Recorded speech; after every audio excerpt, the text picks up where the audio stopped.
Existe un bosque en Japón donde cientos de personas han desaparecido.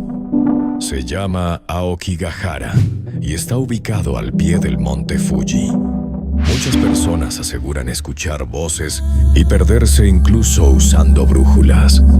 Con el tiempo, el bosque se volvió famoso por las misteriosas desapariciones que ocurren ahí. Y hasta hoy, nadie sabe por qué tantas personas nunca regresaron.